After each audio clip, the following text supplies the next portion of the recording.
So as I was saying to you out there, it's a weird thing because I started doing an advertising service for people launching books or other products like in the creative realm, because I noticed that by and large, creative people either don't want to advertise or suck at it.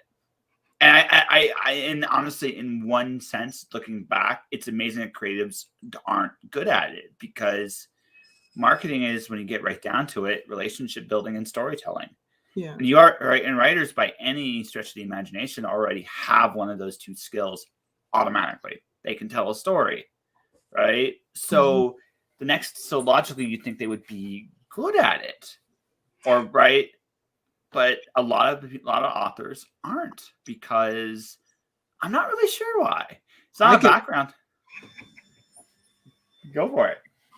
We're not good at it because it's not as simple as doing SEO or marketing to a bunch of people on Facebook that you don't know, but they're all your friends.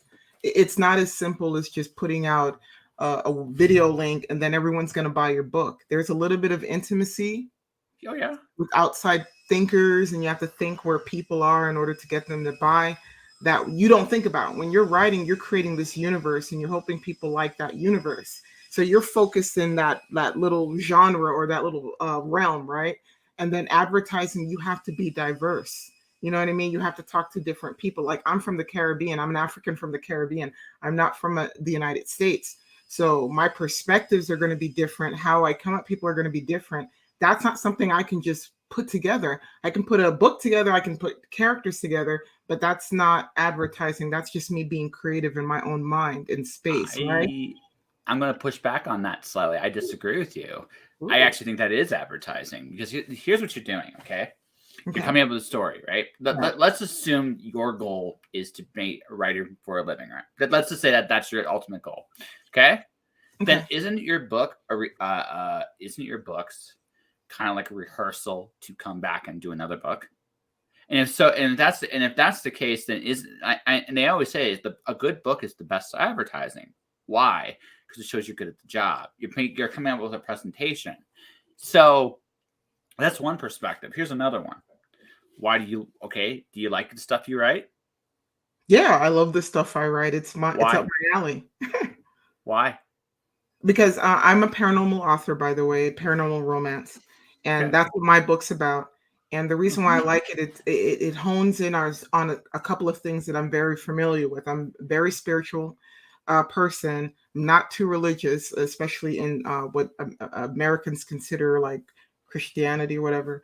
I'm well versed in it. I'm educated, but I don't subscribe to it. And so I like talking about magic. I like talking about spells. I like talking about things that I know. I think you should always talk what you know. And so that's what you're going to see in my book. In fact, someone kind of mentioned to me, like, why did you put this in your book? I'm like, unless you're a practitioner, you're not going to be able to know what it is. You may know because she's a practitioner, but if you're not a practitioner, you're not going to know what it is. Just like a lot of people don't know how many books are in the Bible, but they all go to church. And so that's different. And like I said, for me, that's my zone. That's where I gravitate towards. And I'm going to continue to write paranormal stories because it's up my alley. I can back up what I say. I can explain it, and I can entertain you with it. So just as an aside, voodoo? Not voodoo per se, because I think Wiccan or Wiccanry crap. That's more American.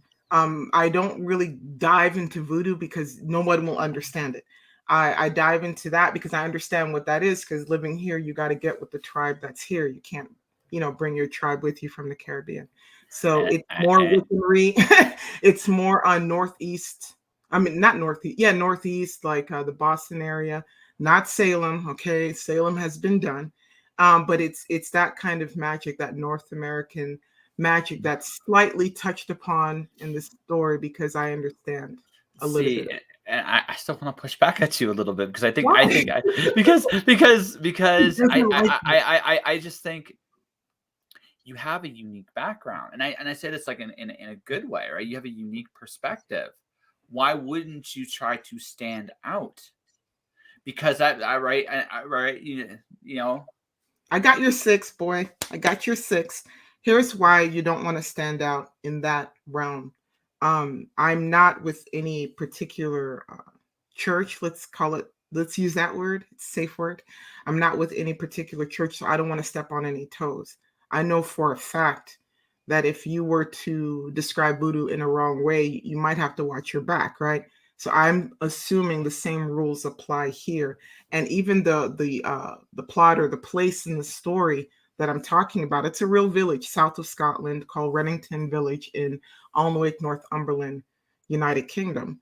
I make sure to be very tasteful and very, respectful of their faith, because you say anything wrong about Christianity, for example, you're going to have every Christian on your back, whether they go to church or not. You know what I mean? So you want to be really respectful when it comes to Wicca, when it comes to voodoo, when it comes to Santa Maria. You want to be really respectful because there are people that are diehard practitioners, and they will take that and they will react. So I don't need a Will Smith clap back. You know what I'm saying? No. I first off, that Will Smith did was incredibly weak, in my opinion. I get it. No, but I respect it though. As a person who suffers medical, I can't not because the context of the situation. Yeah. If it had been on the street, if it had been a complete stranger, sure.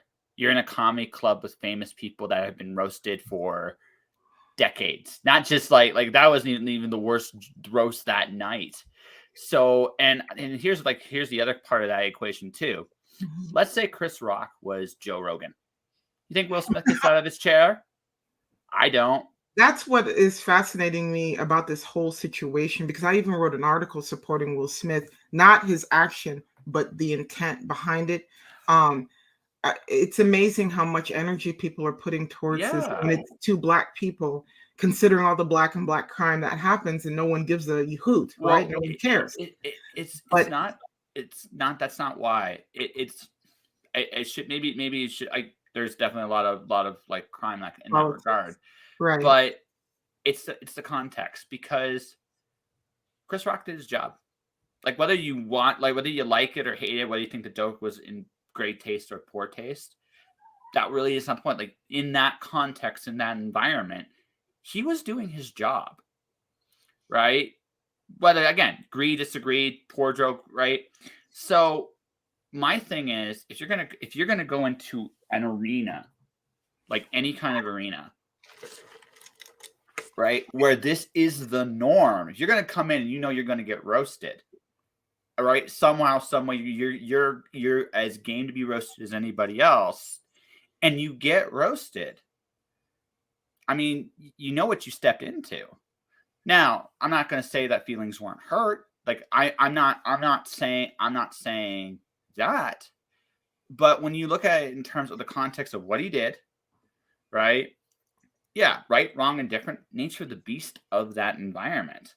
So now, I could see three other options that Will Smith could have done that would have been standing up for her, quote unquote, right? And would have made him look strong.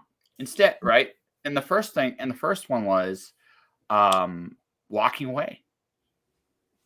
He could have walked out and he could have left. I mean, that would have been a very could have done it.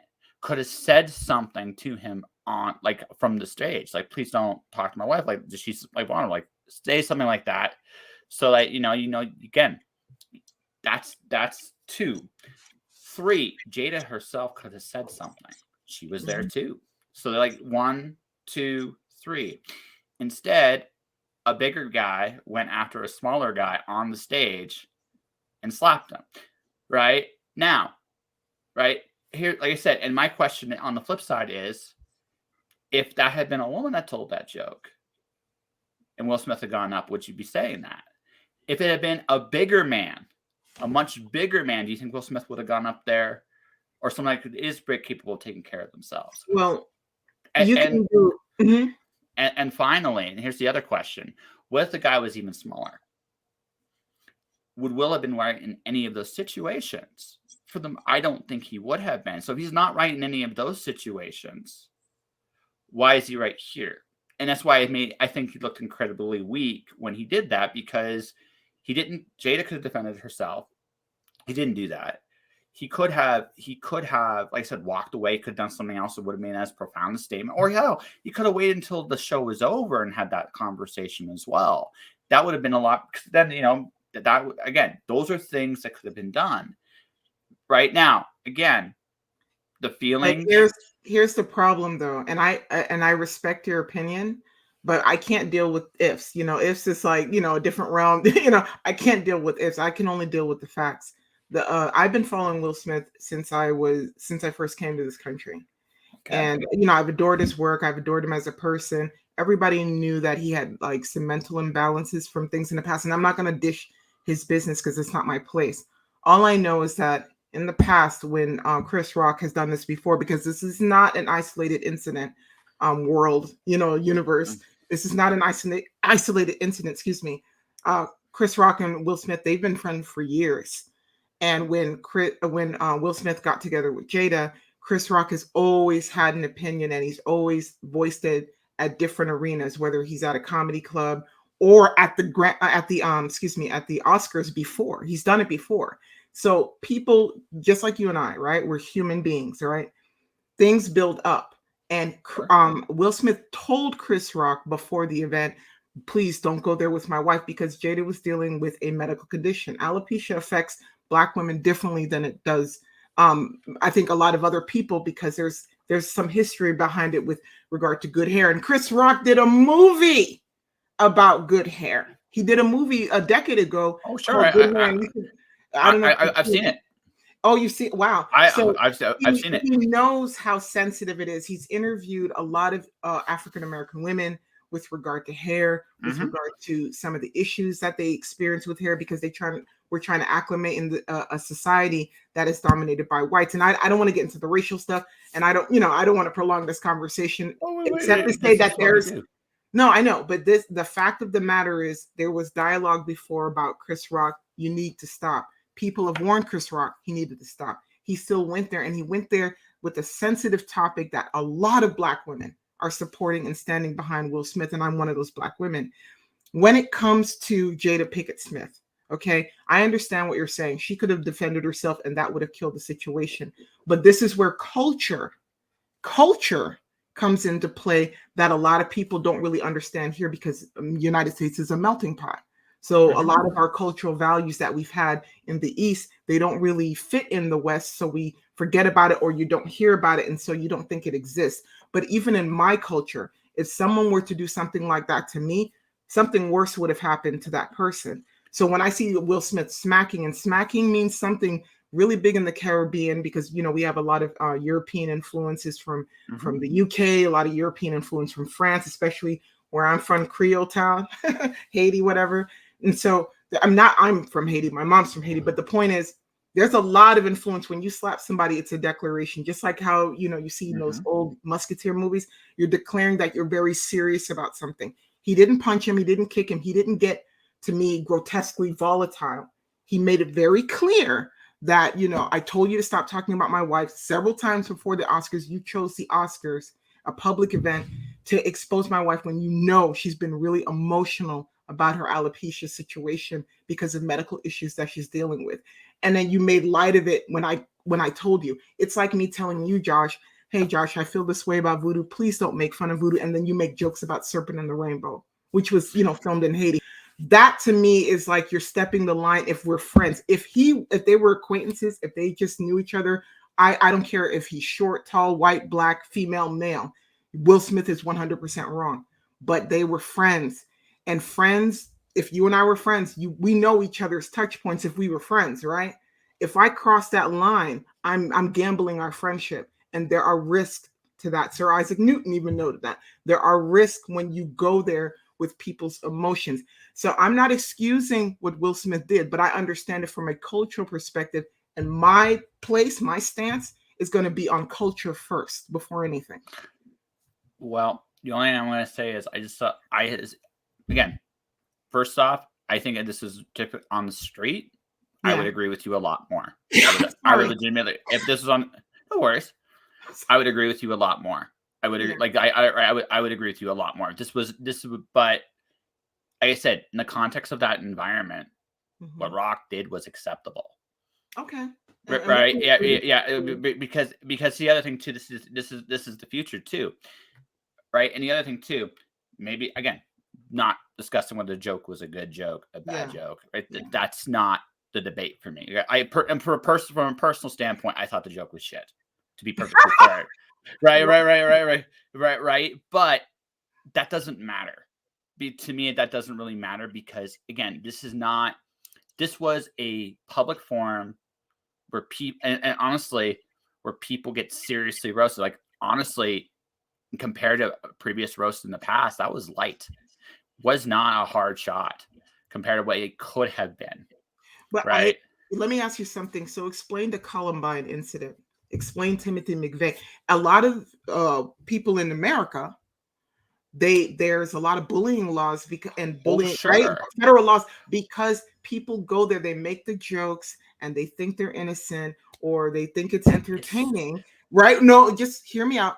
Timothy McVeigh, Columbine. I remember even recently in Florida, in Coconut Creek, I think it's Coconut Creek or close to Coconut Creek in South Florida. Kids make jokes, they bully innocent, and then the innocent kids are stuck traumatized by the joke. To you, it's a simple joke, or it's a simple wedgie, or it's a simple, I'm going to make fun of your mama. To that person, they're internalizing something that demonizes them. And what do? They act. Now, all of those people, including Will Smith, in your eyes, they're completely wrong. But when you look at all the bullying laws that have been passed to prevent behavior, you have to take into consideration that maybe the person telling the joke, maybe the instigator is responsible too. And that's why there are bullying laws to stop girls from making fun of other girls on Twitter and completely destroying their popularity or personality or whatever, completely destroying it so that person doesn't commit suicide. That person doesn't become the Unabomber. That person doesn't come to school and shoot up other kids. Making jokes, I understand that was his job and he killed his job. He did a great job at the Oscars, but you have to know your limit. And you can make fun of a lot of things without risking your safety. You can make fun of a lot of things without putting your friend's wife down. You can do a lot of things if you're really talented without exposing, which is what I've even done in my book. I don't expose anybody, but I only highlight on the things that I know are safe. And as a professional, you need to think in that realm. You can't think about yourself and other people need to deal with it because that, in essence, is bullying. But I see in that context, I really don't think it was bullying. You don't, but a lot of people. No, now this is my turn. It's my turn on it. It's on this one. You want to make the comparison of Columbine. Again, I'm not talking in the street. I'm not talking like in an environment where I'm not talking in an environment. Look, if I said something, let's say we're friends and I cross the line. Yeah. Okay. I would I cross the line and you go, you don't do that. And I continuously cross the line. Right. You'd react naturally. That's a boundary thing. Yeah. That's a boundary thing. That didn't happen there. That was one joke. Right. And then honestly, the crowd pretty much told him that was a shit joke. He's like, hey, it wasn't that bad. And then he walked, right. So like, I watched that incident. Number one. Number two. All right. I again, in that, again, this is just me from a comedic standpoint. This is a performance comedic standpoint. Comedians are professional shit talkers. That's what they are. I mean, I'm not even like, there's no like, that's what they are. They're shit talkers. And you're in the ultimate environment where people get roasted. Right? If he had kept going after that one joke, right? I probably might be I'd have a slightly different perspective. But again, I think it comes to that magic thing. There's no such thing as what is a line? Especially in an environment where, to be, again, honestly speaking, not even close to the worst thing that's been said at the Oscars. It's not even in my top 10. The reaction, however, was top 10. I've never seen a live physical assault on television. Right? And so you might say, yeah, it was. No, that's not true. Not on the Oscar stage. Not on the Oscar stage. But Mad TV, Artie Lambert, I think is his last name. Artie Lambert got the wind knocked out of him from another Caucasian comedian that was a part of the program. This is in the late 90s, so I'm dating myself. He got the wind knocked out of him where he bled out of his nose because he said something insulting about his comedy, what do you call it, associate or colleague or whatever. And he got the wind knocked out of him on live television, but no one ever talked about it. They're two Caucasian gentlemen. So this has happened before, and this happened also at another the Grammys. So this has happened before. I think it's being televised now because we're talking about two affluent African American gentlemen in the arena that you spoke of. But this has happened several times on TV. I'm being perfectly blunt. I've never seen it. This was the first time in my life. That is the first time in my life I've ever seen somebody get punched for a joke that was not scripted. Right. So slapped. He wasn't well, any kind of physical assault, right? Yeah. It's the first time I've ever seen it. And honestly, to me, it wouldn't matter who it was. Like, you don't, like, again, that's a different environment. Again, on the streets, different. I'm not going to go out of my way. I'm not going to go out of my way to roast somebody on the street. I'm expecting to get my ass kicked, right? If I do that. There, I don't, because again, it's just one of those, this is what I'm supposed to do. So, and again, I'm just looking at him. I was looking at him, I was like, something's up with, again, something was eating him on the inside. I'm not sure it was anything Rock said or did, or I think there was other things there too. But regardless of this, I just look at that and I just said, like, to me, it looked weak. That would not have been the response I would have done. Now, again, outside looking in, I don't know what's going on in his head. And again, I get feelings. Like, again, feelings are real. Feelings, like right, wrong, and different feelings are feelings. Yeah. But you know, and I'm not saying that, but I also know this too. When you're a public figure and you're it doesn't matter who it is. When you're a public figure, you go out and you go do something like that. It's like, right. I especially, again, guy doing his job. Then that's kind of how I look at it. He's in the right place in the right environment where he can shit talk. So let me ask you a question. I was watching the debate between, this is years ago. This is last year, I think. Okay. My mind is gone. But I'm watching the debate between, at the time, candidate Joe Biden and President-elect Donald Trump. Yeah. Oh, yeah. And during the debate, it was a heated debate.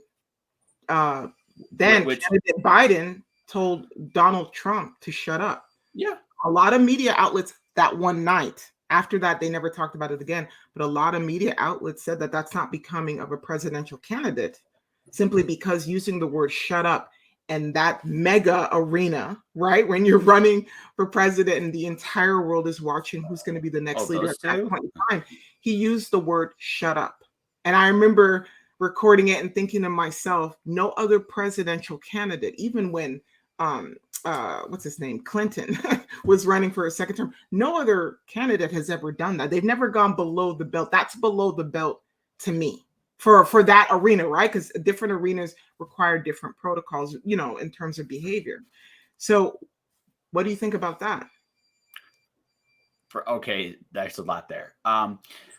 There's no. So I've had one of my prime ministers openly give the bird to reporters. I have had, I have a different point of view of politics, because again, these are things. I had another prime minister actually try to strangle somebody on the air physically. So so when you're talking to a Canadian about American standards in politics, I have a very different point of view. Yeah. And now on that note, like, both debates were the most incoherent things I've ever seen in my life. You had two old grandpas, I think, but weren't sure what day it was, right, on the air. And it was like, I didn't watch very much of it because I felt like my IQ was dropping watching it. So, and she's laughing. I'm only saying what a lot of people, I'm sure, were thinking. I actually like the darkest timeline for America in 2024 is Biden Trump 2, because if that, I think you should just go back to the Caribbean. It really doesn't matter who wins. You're done. Hopefully I'll be by then. yeah. No, I'm just saying, like that's where that's just me being honest. Like, if you get to if the darkest timeline happens where it's Trump versus Biden 2, you've lost. Don't even try. At that point, if you can leave, just go. It's done. It's over with. But anyway, that's so I don't have the same concept there because while Americans have this idea of what a president should be, and if you really want to go down the dark and cynical path, you've essentially chosen the exact same person for 40 years. The only difference are the trappings. And the fact is that image that was crafted as a president now has not aged gracefully. So now you have a senile, decrepit thing that looks like a president but acts like a president, kind of, when he doesn't, when he or she remembers not to shit themselves. Because this image of a president is, I'm pretty blunt. I'm just like, you have an antiquated, you have an antiquated point of view of what makes a good political leader. And that antiquated view ages the country more and more as each year progresses. So to me, I am politically what you call an atheist. I have zero faith in, and like legitimately zero faith in any particular political party or person in politics today, because I have yet to see in the last, for as long as I've been alive, maybe when Reagan was president, that's a long time ago to date myself, right? I haven't seen a president with any integrity. And since we have no integrity, that means there is nothing worth talking about with any of these lady guys. But you have an image of what you've crafted to be your president. So I'm being blunt when I tell you this. I don't like, to me, it's like the election of the president might be the biggest form of show business in the world I've ever seen. It's almost borderline comical, and that's me being nice. So when I look at your presidents and I look at your leaders, I genuinely feel sorry for the American people. And by the way, I'm in Canada.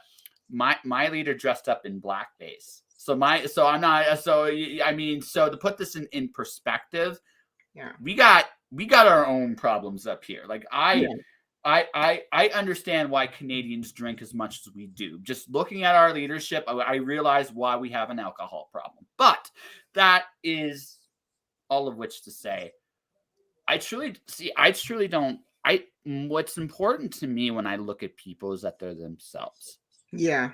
That's the thing. I don't think there's anything below the belt on that. Provided, again, I have basically one really basic rule, and that's this: stay true to yourself and try not to hurt anybody. Now, feelings are going to get hurt, right? Words are going to get hurt. Words, again, we all make mistakes, right?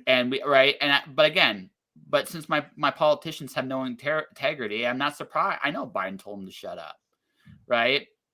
I actually thought Trump won that debate. That, although again, it was a how do we put this? I mean, the bar was low, like tripping over low. I mean, it wasn't like Trump wasn't an incoherent mess either. It was like, well, he threw Joe off his game better than Joe threw him off his. So okay, Trump won that one, but that's not really a win so much as you have this image of a politician and it's trying to choose between two faces that both legitimately suck. And this is what you get when you have an antiquated idea of what a president actually is and what should be for today's day and age. And when you have two old men trying to be relevant in a world that has passed them by. That's my opinion. A good opinion. I like it. Yeah, that's my opinion. Right. So when I look at, again, my whole idea is I'm not going to say stuff that people are going to always like. I'm going to take my own stand. Now, here's the thing: when you have integrity, when you have your own way of doing things, you're going to piss somebody off. Always. So fuck it. Don't worry about it. Instead, worry about being the best you know how to be, and let who sticks with you stick with you, and let those who don't. It's okay. There are lots of other people who are as crazy as you. It's all good, right? And that's the way you gotta look at this world. So again, I don't believe in hurting anybody. I don't think anybody needs to be necessarily hurt of you doing these things. But there is something to be said about, you know what? You got two geriatric old men. You have a geriatric old senile man running your country right now. And God help us all, because he's supposed to be the most powerful guy in the world. That's my opinion. Now, if Trump was there, I'd say it's the same thing. It wouldn't matter. They're the same exact thing. But I'm being honest, right? I'm being honest. This is how I see it. You're fucked, and not in the good way. You're just fucked, and that's that. I don't have a good answer for you, other than I'm sorry, and and good luck in the future. And God only hope, I hope you don't get a repeat in 2024, or just like I said, just get a boat, buy a boat. You got to paddle it yourself. Just get away. At that point, you're just like that. Like, you can see the system's breaking, and because you can see it, like, you have to be real about what's going on. And that's just like me being honest about it. Like, I don't look at things, as you can tell, I don't look at things like a typical thing. I kind of have my own point of view and my own perspective on things. Right. So my thing is, okay, again, my measuring stick for everything is integrity, including myself. Sometimes I fall short too, and I know it too. Sometimes I'm full of shit. I'm sure you can. I'm sure that's. But for the most part, I try to live up to a standard. We no longer live in a world where there is a standard, and so what we're seeing is, so when you don't have a standard, things break down. Yeah, and that's what's going on right now. That's true. Mm-hmm. True. No debate here. Yeah. Not where you expected to go, though, I think. I'm sorry? Not where you expected it to go, though. No, but this is good. I mean, a lot of other places, they only ask about your book and then they just shut you down, and they don't have real conversations, and so you don't really even know if it's going to help you market what you're trying to do.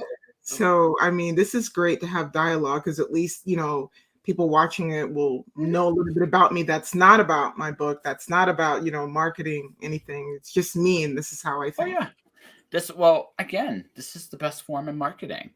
Yeah. Like, let's be honest. Like, yeah, you want people to buy your books. You want people to buy your services. But what you really want is people to believe in you. That's it. Because if people follow you, okay, this is the thing. Yeah. You can decide tomorrow that you're going to make a new amusement park. You're going to create your own version of Disneyland. Now, I'm not saying you're going to do that, but just go with me for a second. Right.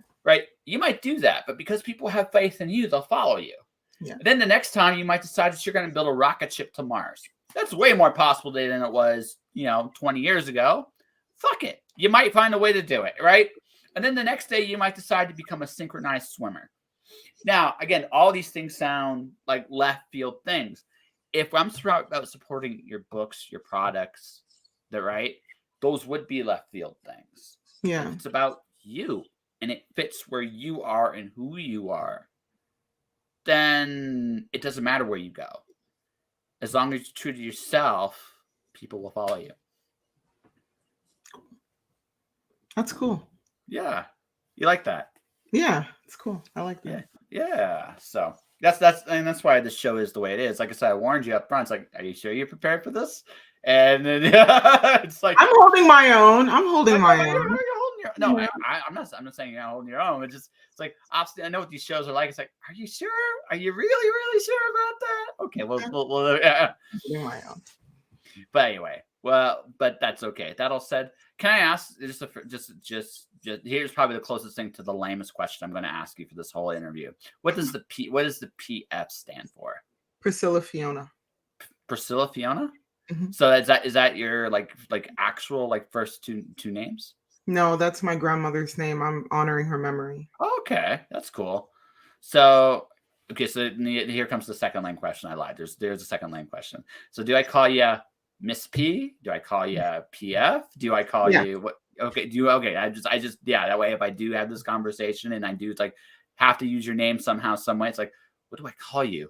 Because calling you author doesn't seem cool. And right, right, and Ms. P or Miss PF. I mean, that might be a fun little joke, but I mean, yeah, I just want to be sure, right? So, okay, lame questions done. Okay, so like I said, going back now we're going to go back to what we talked about before all this stuff, which was the marketing end of things. Right. Right? You're honoring your mom. You come to America from the Caribbean. You see how crazy we are in the United States to the point that you might want to leave.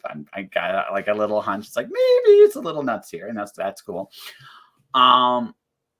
So again, you sound like you have an interesting story. So when you're marketing yourself, why not tell that story and stand out that much more? Okay, well, there's two good reasons, and I'm going to leave it at two. There's more than two, but okay, I'm just going to give you the top two. The story is about a young Jewish girl who was convicted for the accidental death of her biracial African/Latino girlfriend.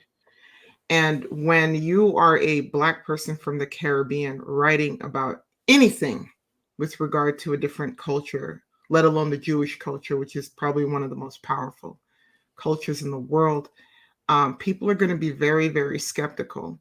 And so I talked to a lot of my advisors, people that were coaching me and helping me. They didn't write it. They're just helping me after the fact. Their advice, and I agree, I subscribe to their advice, is to ease people into it, because really the story is about demonology in a way. You have to decipher it when you read it. Yeah, it's really about demonology and how how people can easily be seduced and possessed. But on the surface, when people read the little synopsis, and they see it's about a Jewish girl, and you see a Caucasian girl on the cover written by a person of African descent, it's not palatable yet, I think, in this country. People are very, very concerned about that. And so I can't really market heavy with that. That's number one. Okay. Number two, I'm coming from 2 decades of IT experience, everything from programming to project management. So I have a sort of naivete with regard to marketing, because all I wanted to do was just write the book and have someone else. Yeah, totally. You know what I mean? Like, hey, have someone else take care of it. But when I saw where that road was leading, it was very costly, because no one knew me. No literary agent wanted to give me a chance. It's like everyone wants you to send them your novel for free, but they don't want to give you a chance. And so I got a little concerned with how other people were doing it. And so the advice that I was given is, you're going to have to work hard. You're going to have to, everything's going to be like grassroots for you. And for me, when I started, I had no followers. No one knew who I was. And, I didn't even meet you yet. I had no followers on my LinkedIn or Facebook. Now I'm close to 7,000 combined, LinkedIn and Facebook. And I slowly started meeting people, just like I met you, by introducing myself, sending you a copy of the book trailer, and letting you kind of see if you like the story. And if you like the story or you have more questions, then I started building a rapport slowly. And I think for me, that's maybe how it should happen. Maybe that's how I should build my fan base now, until I'm able to find that literary agent or that representative that will take me to the next step. So those are my explanations. So do you want a literary agent at this point? I still want an agent, simply because I don't understand the business of this country. Some of it seems like only famous people get all the headliners and stuff and the support, or you have to be wealthy to get the support that you're looking for. And I am not, I'm working class. And so it's really hard to break in to the world that I want to break into without any help, without any, connections and networking. It's really, really hard. And only recently, one person out of maybe 300 that I've queried showed an interest in converting the book into a script, because they think it makes a better movie than maybe a novel. And they think after the movie, it'll become a novel. But even that person needs months to work on it. Well, movies are, and are a very different beast. Yeah. So I'm going to ask a big question then, and this is this: what do you want to get out of this? Well, one thing I want to get is an opportunity to go to Reddington Village and research the craft that's practiced over there. I only know what I've learned from the internet, but I really want to grow the Reddington Chronicles into a series of several paranormal stories that basically decompose different things like a foundation from the Bible, the King James Bible. I want to break down witchcraft and in simple forms, make it palatable to people that are so afraid of it and think, oh my God, witches are just evil people that are cannibals and psychotic.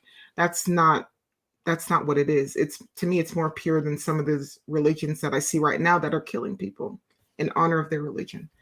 That's what I want to see. I want to see my stories grow. I want to see them develop.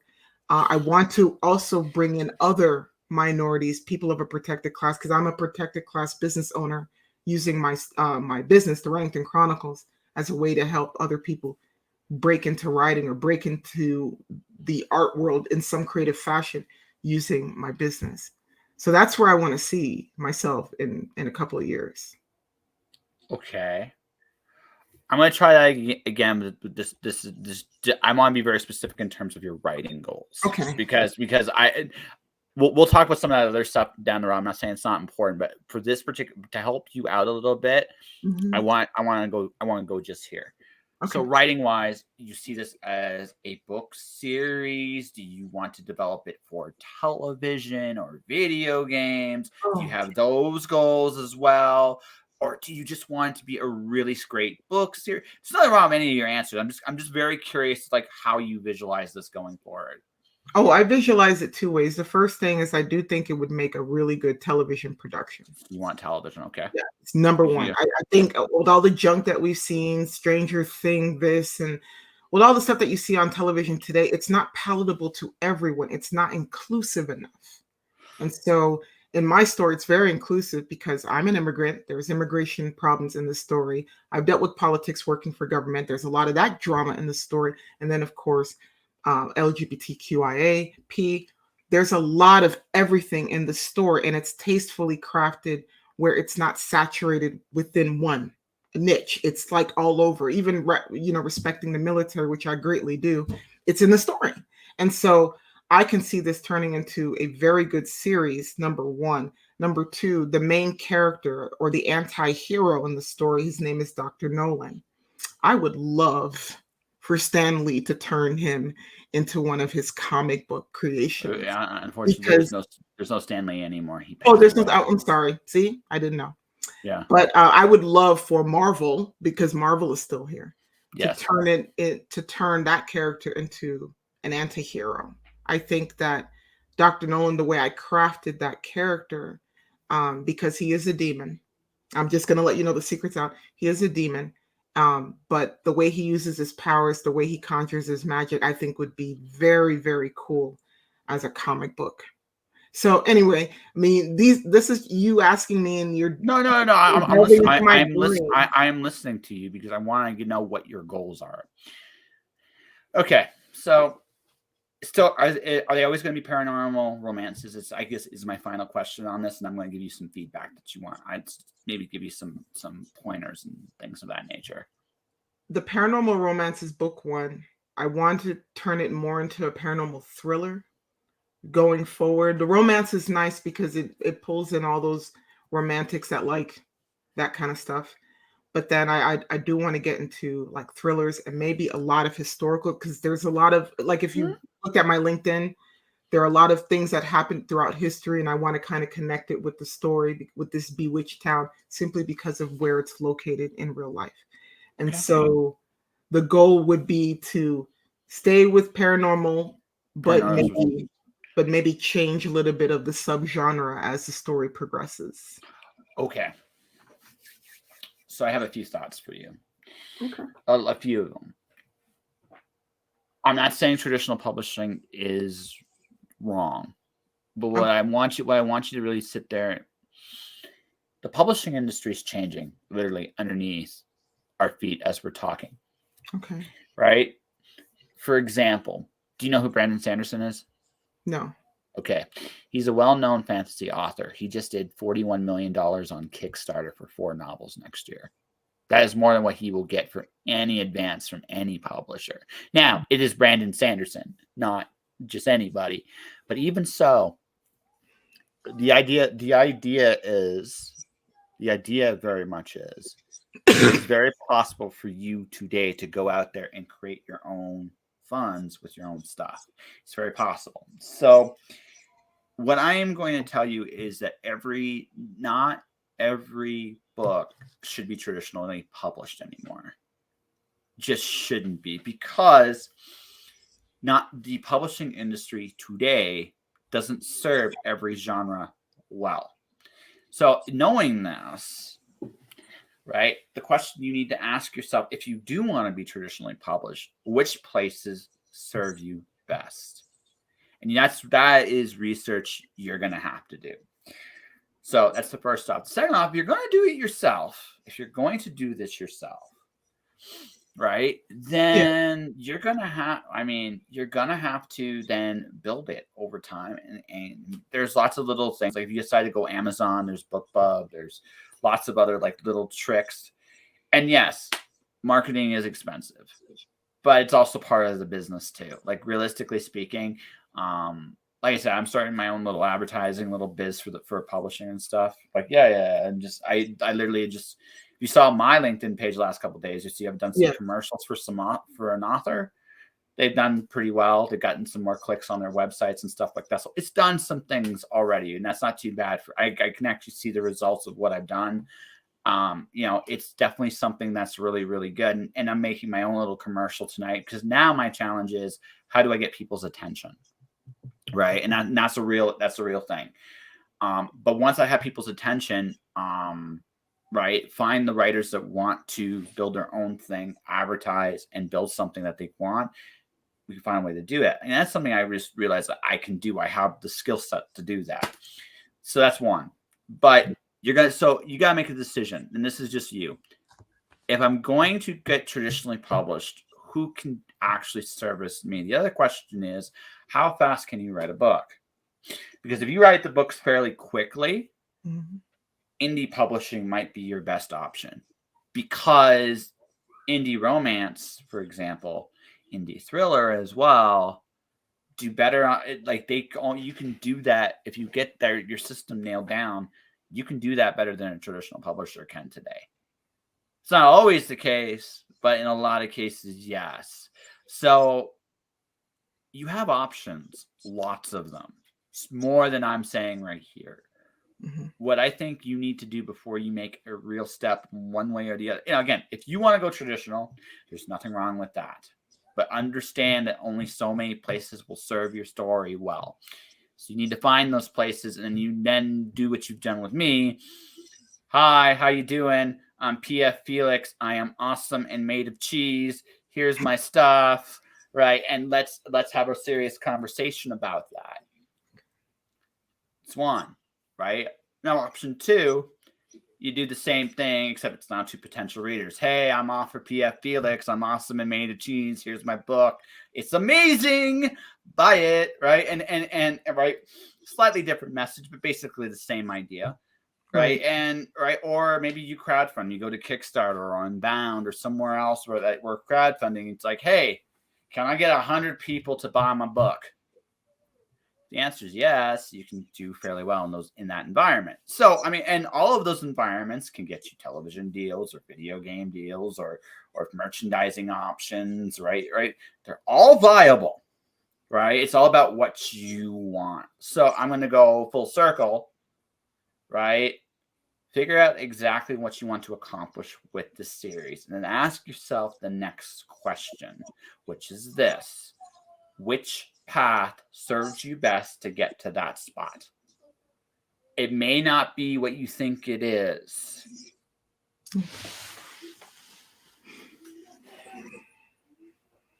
There you go. Food for thought. Yeah.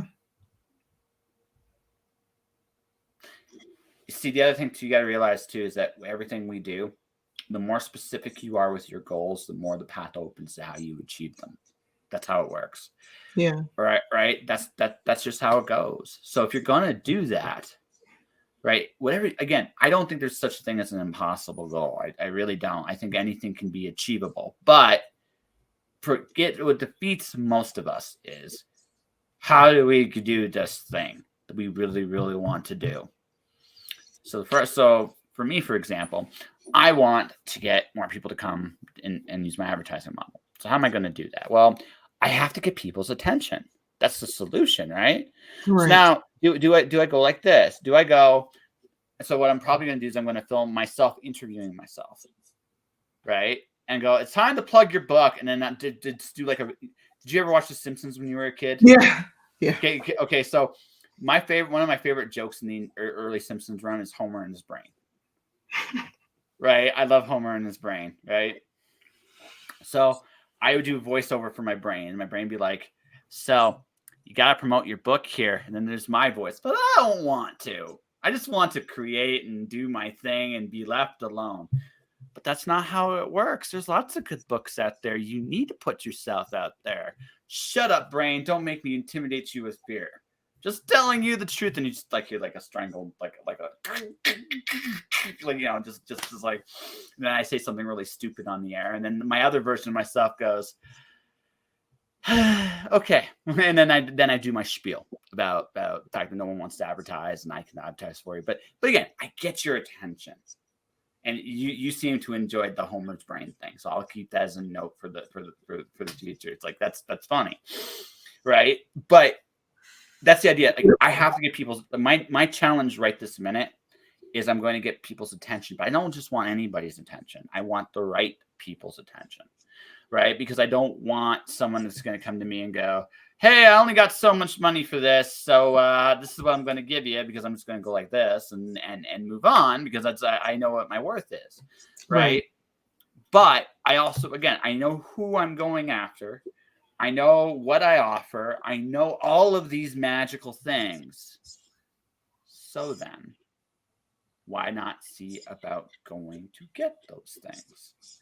Right? That's it. It's again, it's not rocket science, but as you can see, I've clearly thought out what am I after? Clients.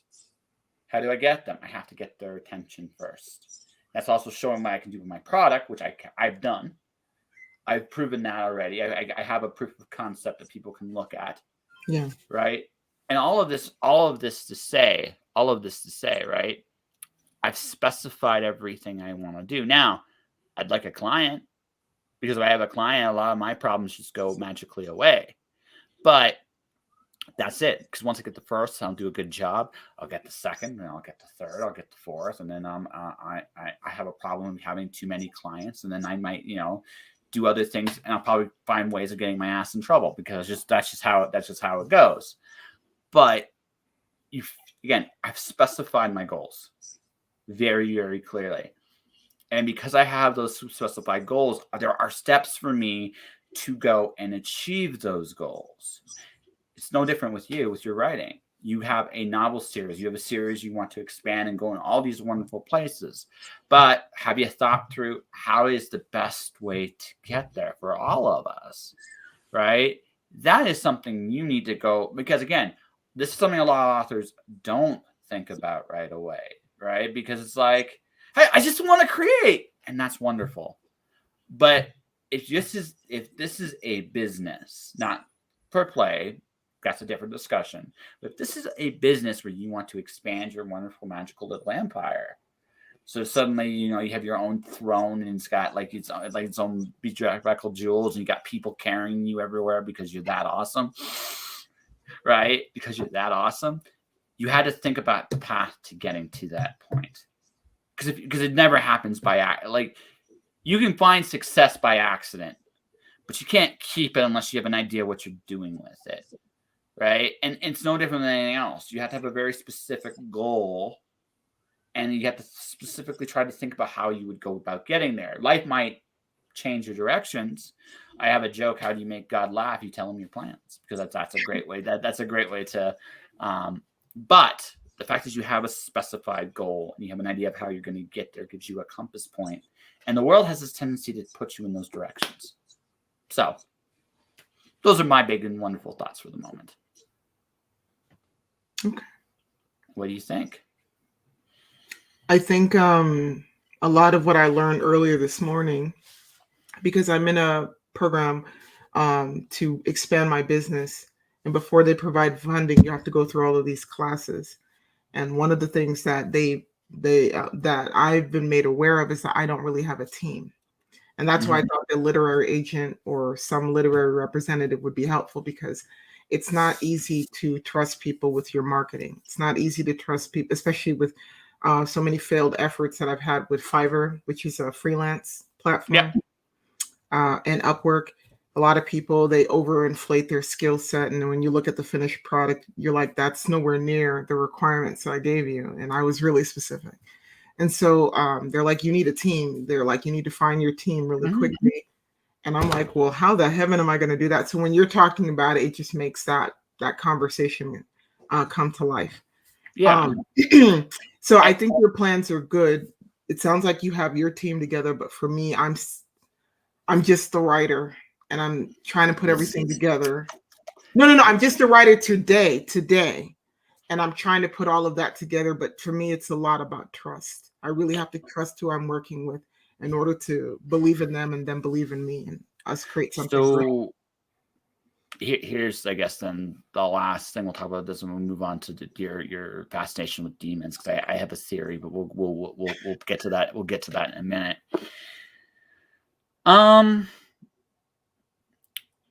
You're going to fail. At least in terms, not in terms of your business endeavors. I wish that could be completely and totally successful. I'm not going to say you're going to fail. I'm not going to say that. But what I am going to say is this, okay? Okay. You're going to have to, there's a filtering process when it comes to working with people. There just is. There just is a filtering process. And sometimes it ain't going to work. It's just the way life works. You're going to find people in your life that may be great. Mm-hmm. You're going to find other people that aren't so great. All right. And you're going to discover that as you go. Now, it's frustrating sometimes to deal with someone who, and I've been that guy. I've been on both ends of this, where it's like the person you're working with, they may be great people, but they're just not the right fit for you. Right. Right. For whatever reason, it doesn't matter. That's part of the process. You're trying to save, again, you're trying to figure out the best way to save time so you can focus on the shit you really want to do, which is make shit up and write it down. That's what you really just want to do. The reality of the situation, though, is you're going to put on many hats. You're going to try to meet people. You're going to try to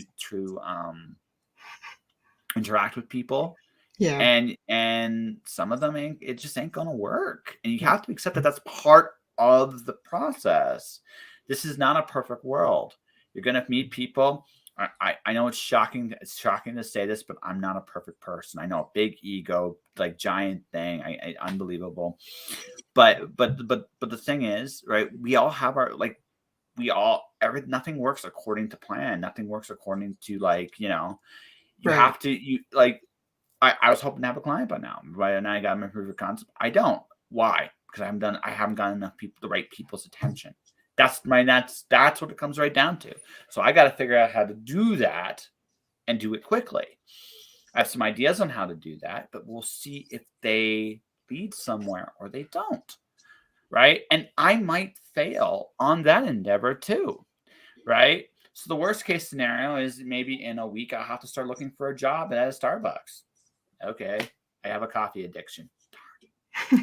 Right. But right. That's it, right? I have to accept that this stuff might not work as I've envisioned it. And that's going to happen to you too. It's not going to go exactly the way you envisioned this to go. It already hasn't. So it's going to keep. I got news for you. That's the norm. Your ideas and right. You'll hear laughter from God, and you'll be like, what did I do now? Oh no! Exactly. But, right? But exactly. And I say this honestly, right? That's part of the game. It's not a bad thing. It's not a good thing. It's not a bad thing. It just is. So you have to make, when you stop trusting, what happens is that you can accomplish an incredible amount on your own, and you should be self-reliant, self-sufficient, all those wonderful things. You can totally do that, but you're only going to get so big. Mm-hmm. Then at that point, that's as far as you go. I love my dad, love him to death. Trust no one. That's why his business is this big and a second bigger, because he's got as much as he can handle. Just the way it is. He hires somebody, he gets some people in the store that have some of his training. His work lessens, he's able to take on more. That's how the world works. But you've got to be willing to do those things. Otherwise, you will go far. You can go very far on your own. Yeah. But you can only go so far on your own. Well, yeah. I agree. Mm-hmm. Yeah, I agree. So keep your heart open. It's going to suck sometimes. I mean, I'm just being real. It's going to suck sometimes. But if you can keep your heart open, you'll find the right people eventually. Yep. Knock on wood. No, knock on wood. It'll happen. It'll happen. And something you'll be like, oh, this is how it's done. Sweet. All right. So, why demons? Why demons?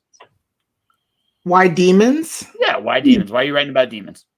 Okay. So there's a couple of reasons why. Number one, I find demonology fascinating.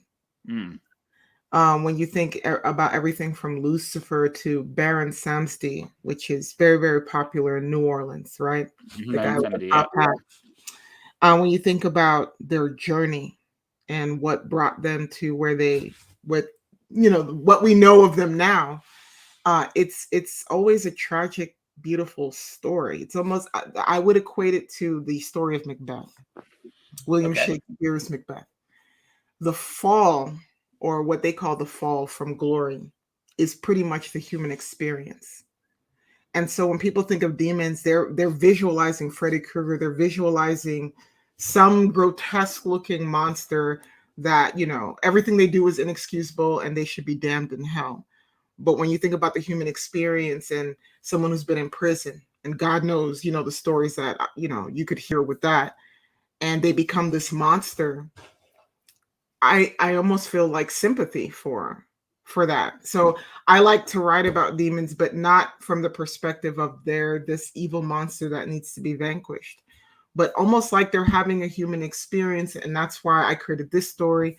And the main demon, the demon lord, actually, Lord Malik, which in the Middle East, he is a demon lord in real, you know what I mean? In their culture, there is a demon lord called Malik. Mm-hmm. In Egypt, it's Anubis, right? And so this creature had a life, had a wonderful life, and someone took his happiness away from him and caused him to self-destruct to where he chose that path. And it's no different than Bram Stoker's Dracula. He was a prince, you know what I mean? And he fought he fought his enemies and stuff like that, and something caused him to lose his bride. To me, that's tragic, and it's beautiful, mm-hmm. and it's dark, and it's gothic. And so I wrote about demons, but the perspective is them having a human experience to kind of humanize them, because before you jump and say Baron Samedi is evil, yes, he's a trickery god. He's like Loki, okay? But there is a reason to his madness. There is a reason for the deal, if you know what I'm talking about.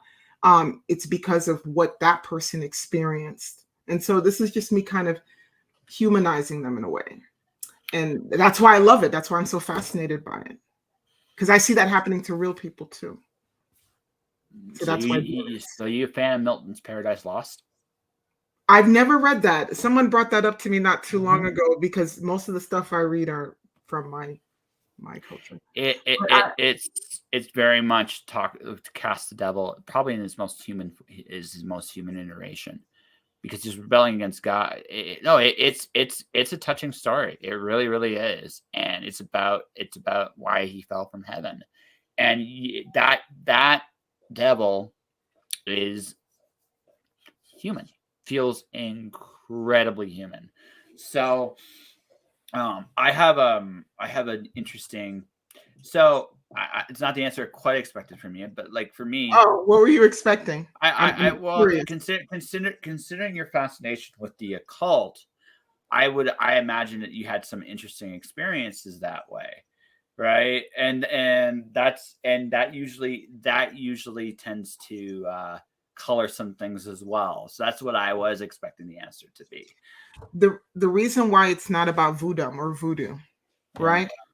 That's a whole different realm. Yes, That's it a is. whole, I can't express it enough. Okay, it's a whole different realm.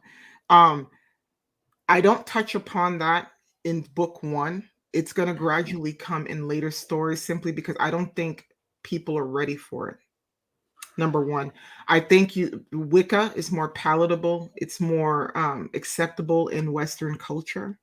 And if I'm writing a book to appease to that audience, then I'm going to speak to the type of magic that you guys can consume, that you understand. But I'm not going to talk about voodoo that's so left field and exploit that religion when no one will understand it. There are a lot of things that I can talk about. Mhm. There's lots of voodoo stories published in North America. No, I'm serious. I bet you'd be surprised. My first exposure to voodoo in fiction was a Valiant comic in the 90s called Shadow Man, written and illustrated by Bob Hall. Dealt with voodoo, necromancy, like just magic in general. There's a lot of that in there. Yeah. Some of that is quite real. He did a really good job. He did a really good job with his research in some of those particular spots. Not all of it. Some of it was just fiction for the sake of fiction, but you'd be surprised. Alana Andrews has touched on it a little bit in her Kate Daniels series. Not fully. She talks about all kinds of different magic in her stuff from an almost an academic point of view. Yeah. But there is, I've seen Baron Samedi and a few other stories as well. I think and this again, this is back to my very first pushback with you, going full circle. I think more people are ready for a different voice than you think. And I bring that up like that just simply because, will I fully understand your cultural stuff? Probably not. But what I do want is a different idea. I've seen these stories, I've read these stories, I've watched these stories. We are exposed to story everywhere you go. You walk down the street, you're exposed to story. But what I'm interested in as a creative and as someone that reads and writes, I'm interested in your take, your ideas on the world, not just the stuff not just your stuff that seems acceptable to everybody else. No. Okay. But also your own culture, your own identity, your own experiences. Because will I get all of it? I don't. But that's not it. It's like going to. It's like when I go to a restaurant. Mm-hmm. Like, for example, a Middle Eastern restaurant. I don't want the same food I get at McDonald's. Fuck that shit. What I want is I want Arabic coffee. You know how Arabic coffee is like sludge. It's almost like mud. You drink that stuff, man, it puts hair on your chest. If you don't got some, if you're like me, it gets you a little bit more because it hits you that hard. You want their food, you want their spices. And again, not all of it's gonna be for me. And I get that too. But that idea, that expression, I want that flavor in my stories as much as I want it in anything else. But it's in my story, and maybe that part did not come clear because we're focused on one topic, which is voodoo. But I specified in the beginning that it's very inclusive. I talk about immigration issues. I talk about politics. There's a lot of other things besides the myth. Oh no, absolutely no. I meant true to me, and it's real. Yeah. Oh, no. I get it, but the way you put that is something you've said throughout is that I'm not sure it would be as palatable or people would be as ready. What I'm saying is I think you might be surprised, and that's all I'm throwing at you. Again, will I get everything? Probably not, but that's not really the point. It's the fact that the idea is the idea that you feel we're not ready for worth telling. If the answer is yes, if the answer is yes, the second question is, are you the right person to tell it? Now, that might not be you, and I'm not saying it is you. But if the answer to there is both of those questions are yes, and for sure the first one is a yes, right? Then why don't you? Know what I mean? Sorry, I don't know. No worries. Don't worry. Yeah, that's all I'm saying. No, I hear what you're saying, and I agree with what you're saying to some extent. But my story, sometimes, okay, good example, diversity and inclusion. So a lot of people in the state of California had to take or embed diversity and inclusion courses into their businesses because it was a state requirement, period. You had to do it no matter what. And I remember in taking that class a couple of years ago that they noted that for certain minority groups, you always will need a champion. And hear me out, you'll need a champion to kind of get people to think about things from your perspective. You can't just come at them full force. That's why so many, not Black Lives Matters, but prior to that, so many riots and things didn't work out because no one had a champion that took their problems and helped cultivate a good answer that everyone could accept. When thinking about my story, the reason why I used or started with the Jewish characters, and then I talked about immigration because it helps decompose some of the subjects that you and I, not you and I specifically, but people won't talk about. But if I bring in characters that people can get behind, that people can, that people will support, then it's easier to bring them into my world. Sure. Or it's easier to bring them to those conversations and thoughts. Like, for example, I'm having a conversation with you. It's a lot different than some of the other conversations that I've had with African American podcasters. A lot different, left field. Oh, totally. However, having that conversation with you, even if there's one person listening, they're going to be more acceptable to, or they might be more interested in my story simply because there's a champion or someone else that they can get behind saying that I think this is a good story or I'd be interested in reading it.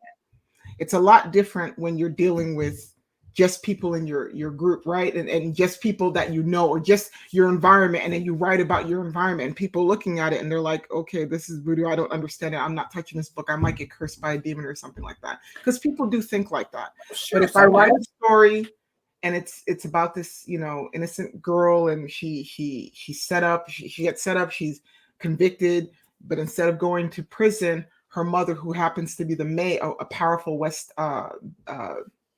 Coast town mayor, was able to get her into one of those programs where she does community service, and she thinks she's doing community service in this town, Renington, when all the while a demon was behind her fall, and the demon has been wanting her for a long time, and the story is going to break down why.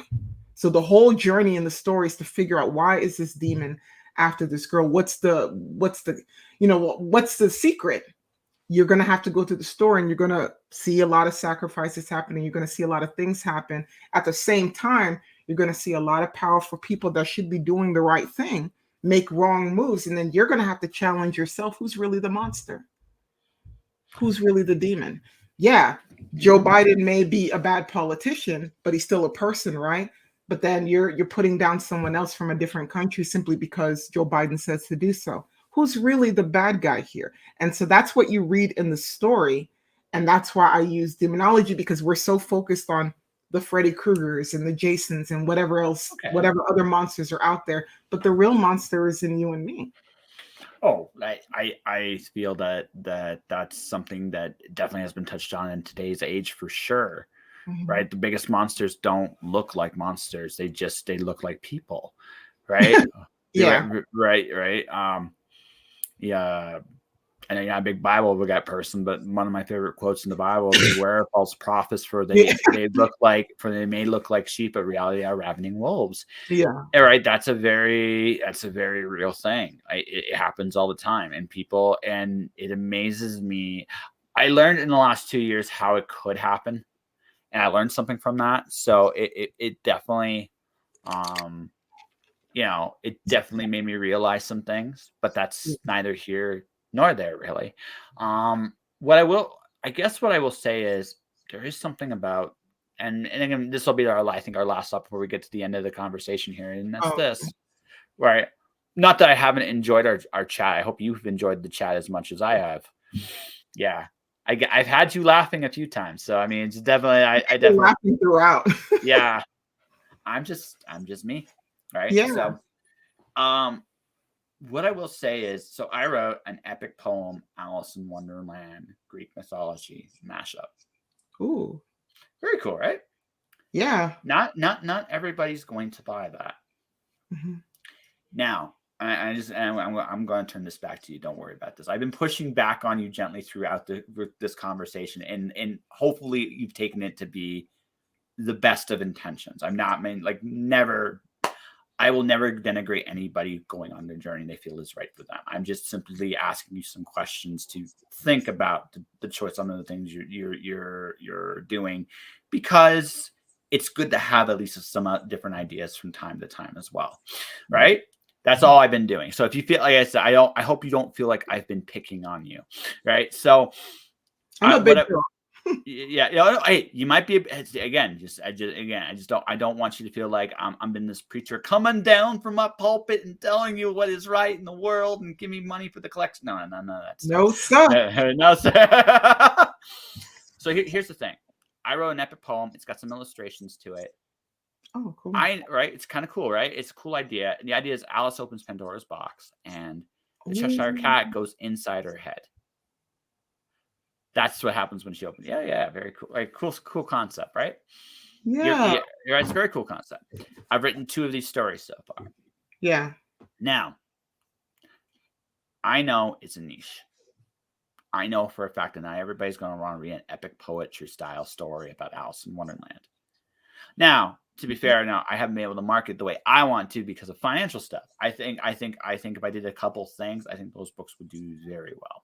But that's again neither here nor there. We all have our own limitations we have to figure out. Yeah.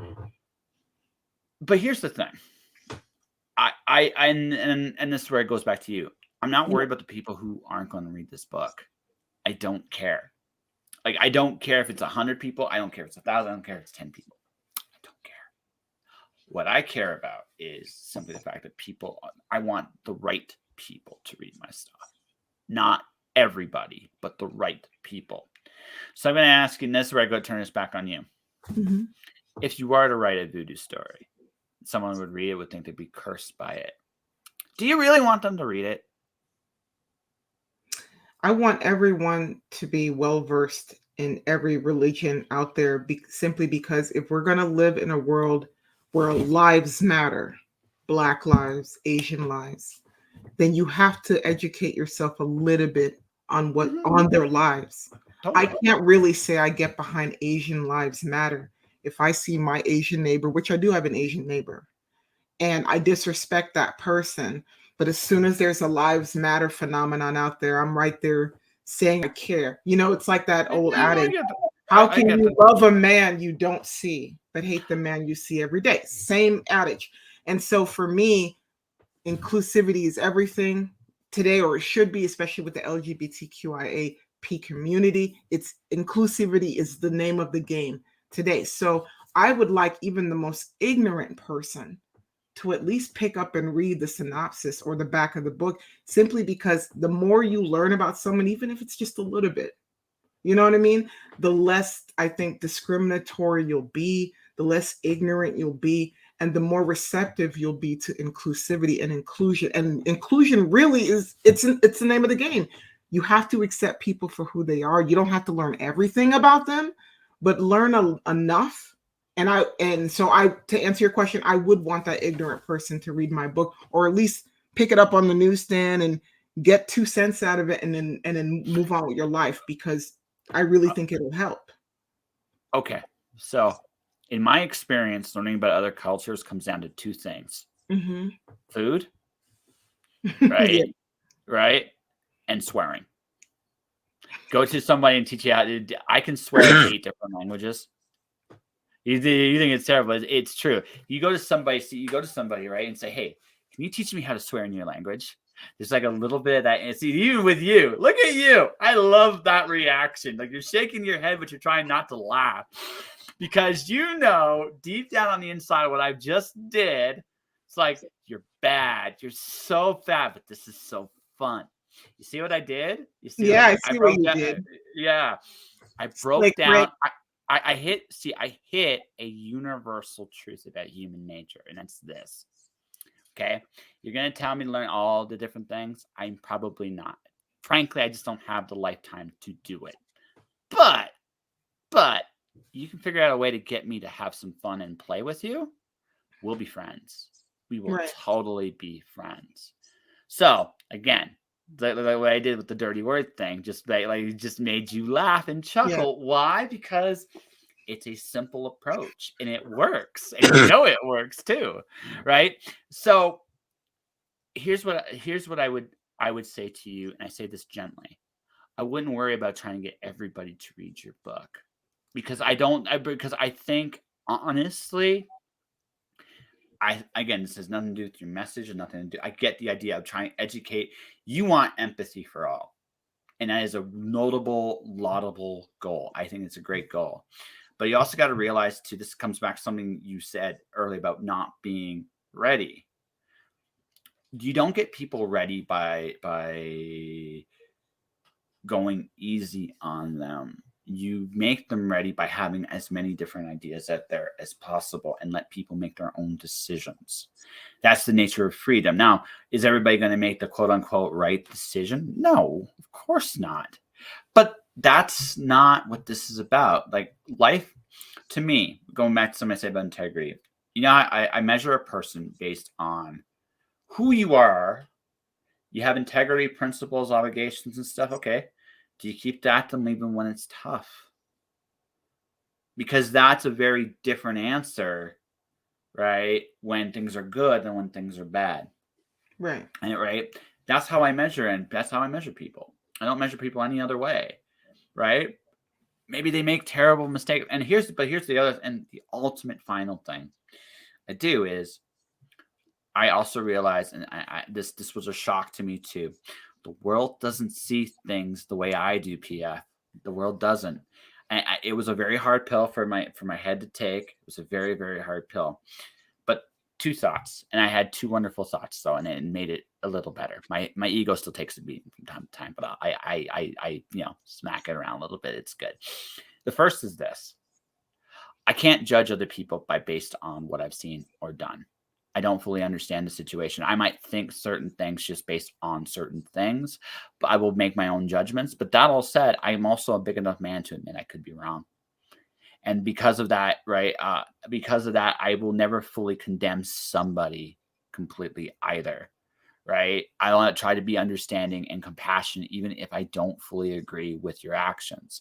Because if I am to truly love somebody, it's not because they're doing everything I want them to do. It's because they are simply who they are. This is the hardest form of love to understand. But if you can have that in your heart, right, we can do it. Look, in a strange sort of way, I have nothing but respect and love for Will Smith, even though I think what he did was weak. I have nothing but respect and love because, again, going something what you pointed out, I could be wrong. There are things I don't see. There are things I don't understand. And you're right. But are they the same things you do? That's a debate for another day. I'm not going back down that rabbit hole, but I'm just saying, like, that's me being a big enough man to acknowledge that I don't have all the answers to how everything is going on. But the second point is this: can I forgive a man? Can I love a man or a woman or anybody else, depending on how they identify themselves, right? Can I love them in spite of my own feelings about certain things? And if I can do that, if I am a big enough man to do that, then I'm not sure I need to understand what the Bhagavad Gita says. I'm not sure I need to understand what the Quran says, because I think I got the most important principle already nailed down, which is this: love one another. And by that mean live and let live. Right. And if you want a really crass way of saying that, guys, let's all make nice and have lots of babies. That's pretty much the way that is it in a nutshell. right? If you got that nailed down, I think you got most of the spiritual truth of the world pretty much in your head already. You don't need all the text and stuff and things. Now, that doesn't mean you're going to get the rest of it right. Right. But I fully admit, and honestly, ladies and gentlemen, my name is Josh. I'm a fuck up sometimes, and I'm okay with it. I'm supposed to be. I'm supposed to learn and change. The only thing I would add to what you said, and I think you said it so elegantly and beautifully, the only thing I would add in addition is inclusion. When I created my story, I did a lot of research. I didn't just wing it when I wrote this book because it took 3 years. I was experiencing a lot of weird things in municipal government. There was a ghost ship fire. You can Google it. I think it was 2018, where an innocent white man, I think, took the fall for some very, very powerful Asians on the West Coast. And his life was in jeopardy. His family was destroyed. He had young children. And he kept looking at the camera and saying, "This wasn't me." And I felt so much compassion that I used my novel to creatively refashion his story. So when I say that I didn't focus on a particular religion, there's so much to my novel that is not specific to just one religion. It's all religions. I talk a little bit about Santa Maria. I even talk about and I can't remember the American Indian culture that I used, but I even talked about the shaman powers in the story. So when I say I don't focus on voodoo, there were a lot of things happening in the Bay, Northern California. There were a lot of things that happened in Miami, the other Bay, in South Miami, that are blended well and tastefully into this story. That when I say I needed a champion to kind of make it palatable, that's what I did. So when you talk about being true to yourself, I was very true to myself because a lot of these stories I witnessed firsthand or I researched. And the reason why the person happens to be Jewish is because there's a lot of Jewish stories. In fact, 4 biblical Jewish stories that are renditioned in this novel. It's not by coincidence that she happened to be white and a law student, and she championed for a lot of her immigrant co-workers when she had to work in the slums with them. They're renditions of very, very powerful love tragedies in the Bible in my book. So all of that creativity is all me. No one told me this. I saw a lot of things happening, and what I did is I used the pen to express my frustrations. I used the pen to talk about injustice. I just happened to color it with this paranormal story, but there are a lot of good stories, biblical stories, religious stories that are in this, and realistic crimes that have happened in the areas that I've lived in that have blended nicely together on these pages. It's not just about religion. In the future, yes, I'm going to write stories that maybe the world's ready for, maybe they're not. Like you said, you either love me or leave me. And I've done a lot of book reviews on YouTube, and I'll share the channel with you in the chat later. But where I talk about that, I do get into the weeds a little bit about that in terms of my personality and my background. But the story, I think, is so well blended together because the fire that happens in chapter 1, if you were in the Bay Area, you're going to remember the ghost ship fires. No one will ever forget what happened, and those 36 I think more than 36 artists that lost their lives due to negligence. And I'm not going to get into any details because I don't want to get in any trouble, but that's my rendition of that event, just very on a small scale for my own protection. Does that make sense? It's not just one. By the way, I should make this. I never inferred one thing or the other. The only thing I basically have been pointing out to you is this, right? Mm-hmm. Just tell the story you know best to tell. Yeah. Whatever that looks like. I don't really care. Like I don't, right? What I care about is that you're true to yourself. Yeah. The rest of it does not matter to me. Right? Really, it just the way you kind of talked about it's like I don't know. Maybe I think there might be more to that. The story, another story in her that she wants to tell, and that's just me. That was just me, and that's it. That's it. Yeah.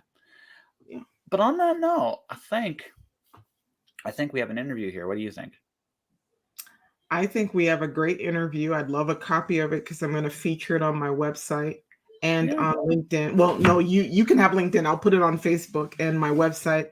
I think this interview was amazing. I'd love to add music to it and make it like a whole, little production thing so that when I play it, because a lot of the people that have viewed my stuff, they've all told me that they like the music in the background and they like the dialogues and so I would really love to get a copy of this because this is a great interview. I think this is one of the best interviews I've had this entire year.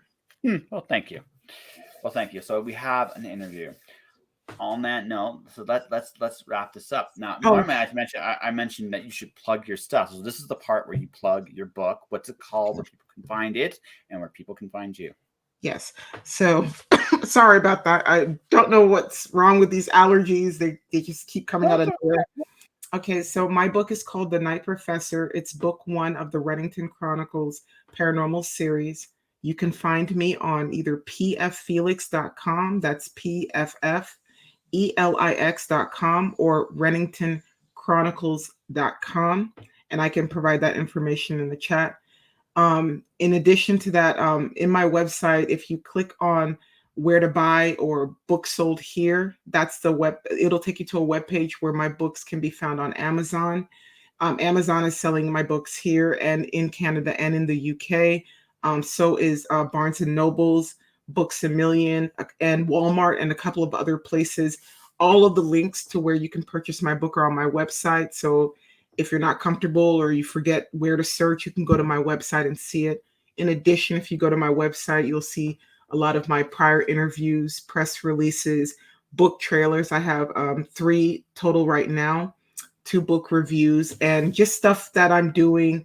The fundraiser that I have going on right now to go to Reddington this year to get some inspiration to finish book 2. That's also on my website. So I'd love to have you there, and please sign up so you can, keep abreast of all the, the giveaways that I'm having, and also my video blogs when I actually go to Reddington, and I'm actually going to film that for you guys. So, yeah. Very, very cool. All right, for everybody watching, everybody listening, thank you for watching. Thank you for listening. Before I go, I'm going to be plugging in 2 little services here. Here is my latest release, ladies and gentlemen. It is Alice 1. Alice in Wonderland chases the Queen of Hearts over the edge of the world, and she ends up in the Greek underworld, where to escape, she must confront Jason of the Argonauts in a game of croquet in the Greek underworld. And there, Alice and company discover gods, monsters, and perhaps most terrifyingly of all, themselves. That is available now on Amazon, written by yours truly, illustrated by Mackenzie Carr. She's amazing. And definitely hope to have the sequel out sometime before the year is done. Now, finally, the other thing I'm going to mention here before it's all said and done is my advertising service, ladies and gentlemen. This is for authors and other creatives who are very reluctant about talking about themselves. I will make micro ads and other things, basically to put in your various accounts so you can actually advertise yourself. I'm pretty good at reading people, I think. Right? I'm pretty good at it, and I will definitely find your best story, and I will promote your stories. So information is available now there. You can definitely check it out. And again, the services are available now. And that, ladies and gentlemen, will do it for this interview. I am Joshua Pantellaresco. This was author P.F. Felix. Tomorrow, we got a special little interview with the Cthulhu Meets Wonderland individuals. I don't know who they're going to be at this point in time. I don't know who I'm interviewing yet. I just know it's going to be a pool of creatives. That all said, guys, thanks for watching. Thanks for listening. Stay inspired. Keep shining in the dark. And I will see you guys tomorrow. All right. Thank you.